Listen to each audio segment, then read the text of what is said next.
Well, hello traders and investors. I'm L.A. Little and this is your daily NeoTA wrap. Take a look at these markets from a neoclassical perspective, each time asking ourselves what happened today and what does it tell us about the coming ones.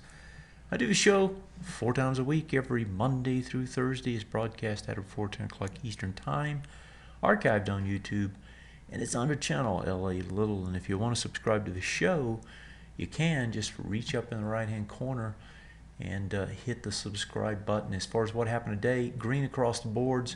The only thing that was down was the Dow. Dow suffered a little bit, but again, the green was shallow. In other words, we didn't have big moves in any direction. We had a decent pop in silver and gold. Actually, we had a decent pop in minerals and metals, more so than the precious metals. Oil was down 2%. Outside of that, not much happened. I want to pop you over and show you where we talked about last night. We were talking about the XLK. And I come back to this because last night, I'd given you an indication that this thing was going to try and pull back. You see the swing point highs, you saw the test, the second test that failed. And what did it do today? Tested up with a little bit more volume today, still failed over these two and also still failing over volume. I don't believe it actually closed over them. I guess I better check that. 49.40 was the number. 49.40 was the close. Tell me they don't know where the number is, right? So they're going to try again tomorrow, right? And one of the things that we do in Neoclassical is we don't say, hey, this is what's going to happen. We say this is what should happen, right? Given our probabilities, we know what should happen. Then we see what the test is. That was the test failure yesterday. And we see if it does what it should.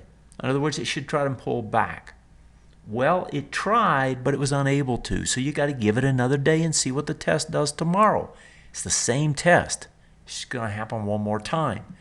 And so you interpret what the market's doing based on what those tests reveal. And if they, for example, reveal that this market isn't going to break back down, in other words, you're doing this test, and instead of coming back down, it actually starts up. Well, what does that tell you? It tells you this market, at least in this particular sector, on this particular time frame, is more bullish than you think. In other words, they can't bring it down. Because what should happen here is those that want to sell should start to take over, and those that want to buy are telling you they don't want to pay up. They're unwilling to buy at higher and higher price points. And if that's the case, what happens? Well, it's going to come down.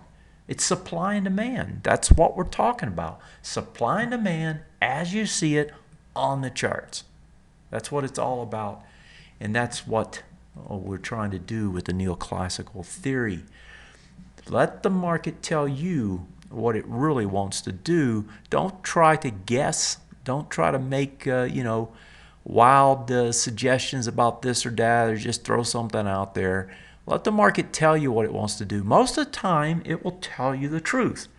Now, you can imagine those cases that sometimes it doesn't, and that does happen. And the reason it happens is because those that are participating in the market, those with the money, those that make things move, have made a mistake.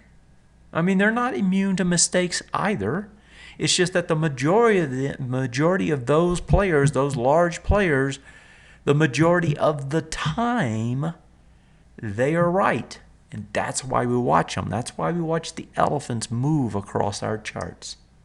And speaking of moving, let's move to the indexes and see what we got. We're still range trading here. I told subscribers, I have a weekly broadcast of them. I detail everything that's going on. I told them that this thing was going to try to break to the top side, but it was going to be labored. And it did get the transition, but as you can see, it's extremely labored. It keeps testing. And what is it doing now? Well, it's doing a full retest regen off that swing point high that it broke. And that's not abnormal in this particular case because A, it's within 6 bars. When you do that, probabilities are very high that you're going to come back, test the whole thing. That's what it's doing. And B, it didn't have a very big bar to even test. In other words, we had very few points here to mess with. And so to do a full retest on a small area is not uncommon. Matter of fact, it's likely. That's what we're doing. So now what this is saying is, hey, are we going to be able to regenerate higher, or are the buyers going to disappear and we're going to get some pullback? Still will be a range, right? The range is down in here somewhere up to there. So the range trade doesn't really stop. It's just that it is trying to decide which way to take it. That's on the S&P 500. Now, the one that's been the strongest lately, of course, is the one we were looking at when we just started, and that's the XLK, which is the NASDAQ, or at least names in the NASDAQ. And if we take a look at those, this one just keeps pushing. This one's not giving it up. And that's what's keeping this market up here for, it's not the only thing, but it's a big piece of what's keeping this market up here.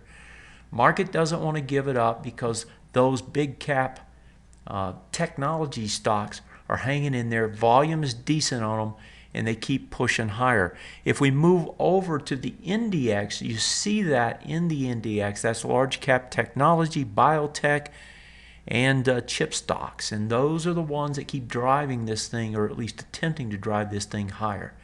Remember, we saw a IWM reset, and we didn't see it on the Russell. Now here's the Russell.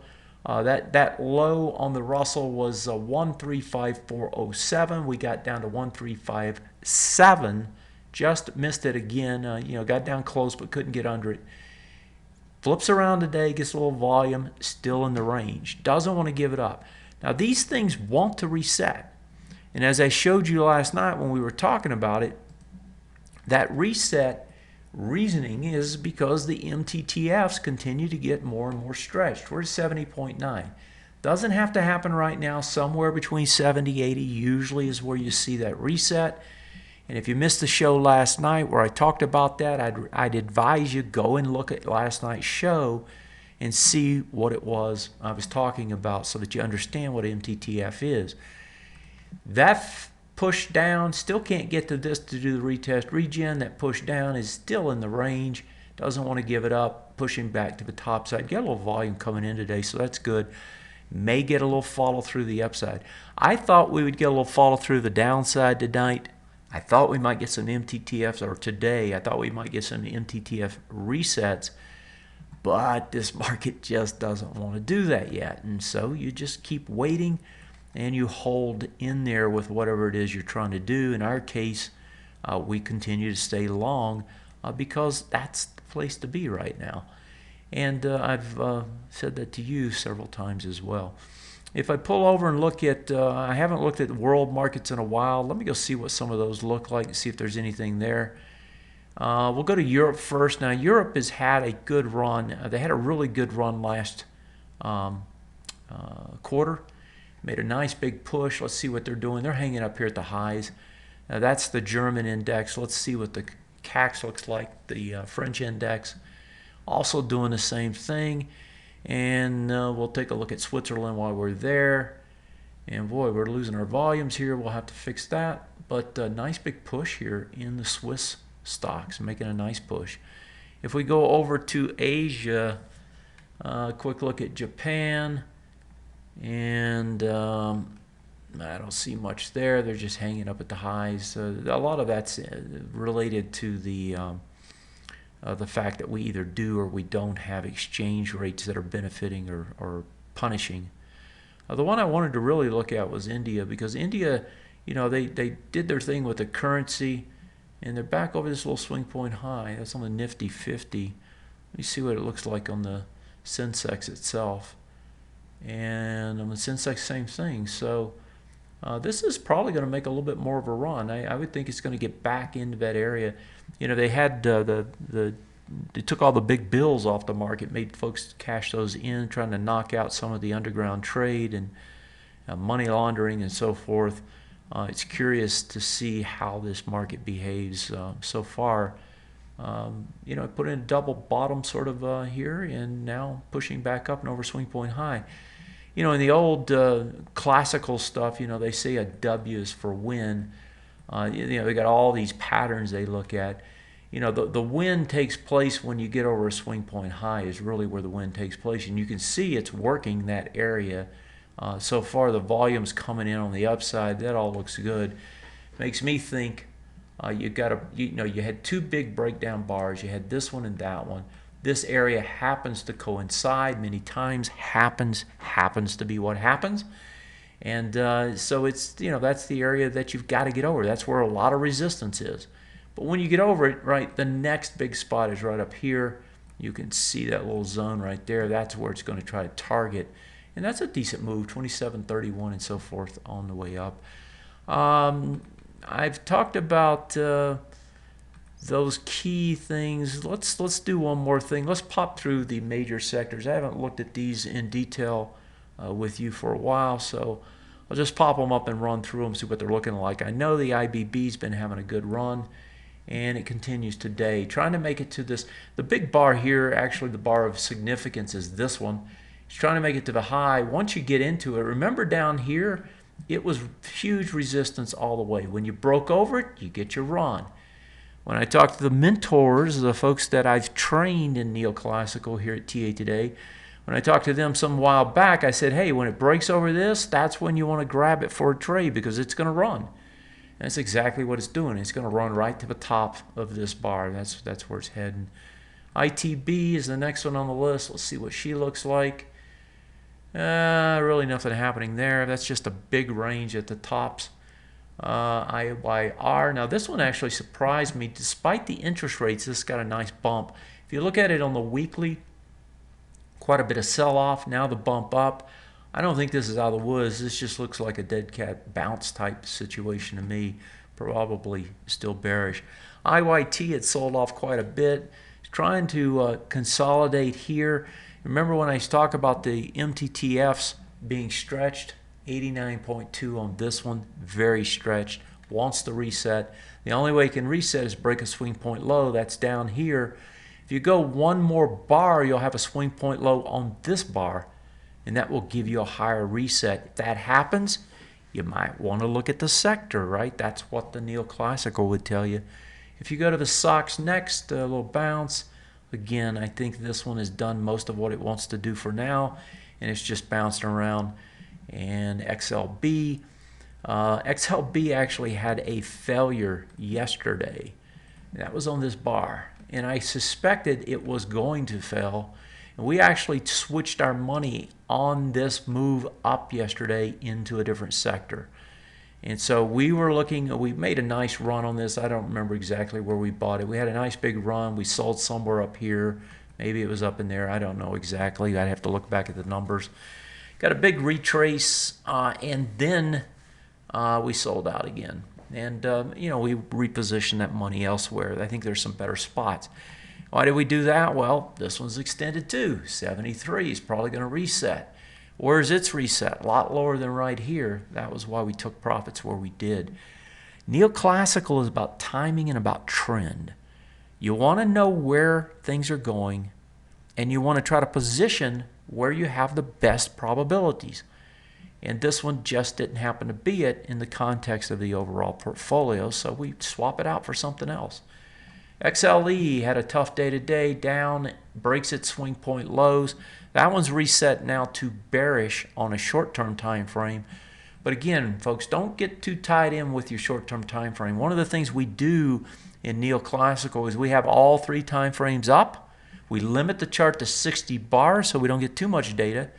And then we use all three of those on our screen at once. They're all sitting here at once when I'm doing the show. Anytime during the day when I'm doing something, I've got monthly, I got weekly, I got daily. They're all in front of me. It gives me the context that I need to know what that stock is doing on the various time frames. If you're not watching all time frames, you're cheating yourself and you're giving yourself less information than you need. If you're trying to watch them all on one chart, you're really working yourself too hard because it's too much clutter. You put them on three charts, put them on 60 bars, be Neoclassical. What else way to do it? XLF. Let's see, financials don't want to reset either, or they haven't. They got very close here on this thrust down. Looks to me like they're trying to grind down there one more time. You got the reports coming out on Friday. Will they get a reset before then? They're 89.2. I think they're going to get it pretty soon. XLI. Industrials have got the reset, and you can see that they're trying to push back, or at least go sideways and eventually push up. XLK we just talked about at the top of the show. XLP, this is not a sector I would play in. If you're in this sector, I'm not sure what you're doing. You're collecting dividends and giving them all back is what you're doing. XLU, same thing. Don't think that's a sector to play in right now.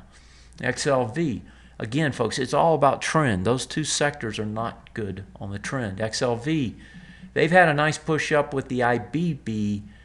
They're coming into resistance. Just like the IBB, they're going to flip around here. XLY, they're going to get that test, and most likely it's going to fail, which is why I say they're probably going to flip around. XLY, not a bad sector. Consolidation. It did not get the reset, though. Not that extended yet, 65, but it's getting there. So as you can see, we still have extended MTTFs. That says that anything to the top side is going to be very much a struggle until we probably get those resets. And I would expect that's going to happen pretty soon. So even though you got to stay long here, you have to pick your spots as to where you want to add or where you want to trim. And eventually, I suspect this market is going higher. So don't give up on it. I'm going to leave it at that for tonight. I have talked before about, what we do at TA Today. Tomorrow, I'm going to take a little bit of time and show you a bit more in that respect and invite you to join us with a special deal. So tune in tomorrow. Have a great night. I'll see you next time. Good night.